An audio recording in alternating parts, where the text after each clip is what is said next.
Umkalo abu ne demek? Zulu dilinde her derde deva demek. Umkalo abu. Şurubunu yaptık. Şimdi vatandaş beni aradı. Çocuğu 4 haftalık. 4 haftalık doğmuş bebek. Bronşit zatürre yakalanmış. 4 çeşit antibiyotik veriyorlar. Dedim ki çocuğu zaten doğmadan zehirlemeye başlamışlar. Ne yapacağım ben diyor. Ne yapacağım? Umkala abu. Yeni doğan bebeğe verilir. Niye vermez? Çünkü ben kendim denedim. Biliyorum. Vereceksin günde 5 defa 5 damla, 5 gün sonra avuç dolusu balgam kusacak.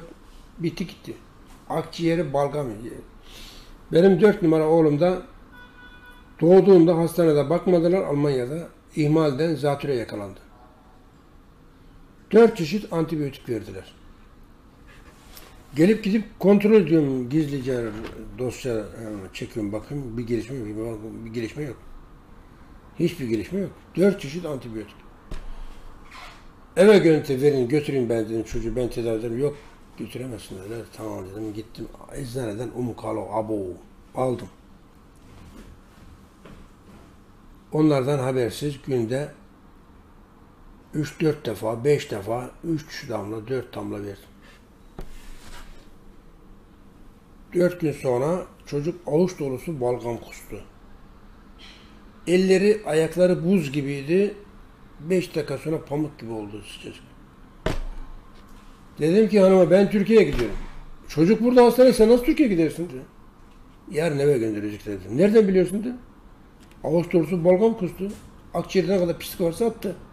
Eller ayakları buz gibiydi. Pamuk gibi oldu. Hiçbir şeysi kalmadı. Yarın muayene ederler. Eve gönderirler. Öyle mi diyor? Öyle. İyi dedim. Ben Türkiye'ye geldim, çocuğu eve gönderdim. Bitti gitti. Denedik. Şimdi bir gün yine bu çocukta pseudokrup yakalandı. Dışarı çıkıyor dondurmuyor. Dışarı çıkıyor dondurmuyor. Durmadan soğuk şeyler, bronşite yakalanıyor. Limsa, 2-3 gün limsa alıyor, iyileşiyor, bırakıyor. Sarımsak diye içmek istemiyor. Gel bakayım buraya dedim. 4 gün, bir ay kullanacaksın. Pseudokrup olunca tabii değişiyor. Araştırma yaptım. Boğmacanın tersi. Boğmacada nefes alamıyorsun. Pseudokrup gırtlak kapağı enfeksiyonu. Larenjit. Çocuk doktoruna götürdüm. Frankfurt Üniversitesi'nin çocuk kliniğine. Hemen yetiştirin, enhalasyon yapalım. Çocuk doktoru görüp zaten beyaz önlükle korktu. Yok, bağırıp çağırdı. Dedik ki doktor görmek istemiyor çocuk. Ne yapacağız? İlacı siz bana verin, ben enhalasyon evde yapayım. İlaç yok dedi. Nasıl ilaç yok? Viral enfeksiyonlarda ilaç yok. Ne var? Tuzlu su. Tuzlu suyla mı enhalasyon yapıyorsun? He. Evde tuz da var, su da var, ocak da var.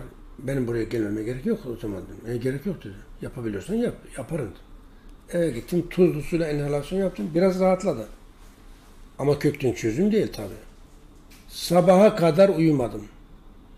Araştırdım. Afrika sardunyası. Buldum, kullandırdım, bitti gitti. Pseudokrup. Yıllarca çocuğu perişan eden bir rahatsızlık. Edecekti yani. Anında tedavi ettik hamdolsun. Benim komşum vardı. PKK'lı. Onun da çocuğu vardı. O zaman 9-10 yaşında. Onun çocuğu da aynı pseudokrupa yakalanmış. Gelmiş demiş ki hanıma, senin kocan bu işle uğraşıyor, bizim çocuk hastalandı. Dedi ki ne diyorsun? Adam PKK'lı olabilir, karısı belki, çocuğun günahı yok dedi. Aldık ürünü verdik. Konuşmuyoruz ama o çocuk hastalığı için yaptı. Birkaç gün sonra polis geldi, dedi ki burada bir adam vardı, nerede? Ne bileyim ben o adam. Konuşmuyoruz zaten dedim. Biz onunla irtibatımız yok. Dedi ki o Esra eroin işine bulaşmıştı. Araştırıyorduk, kaçmış dedi. Kaçmış, Danimarka'ya kaçmış. Esra eroin, kokain falan işiyle uğraşıyormuş.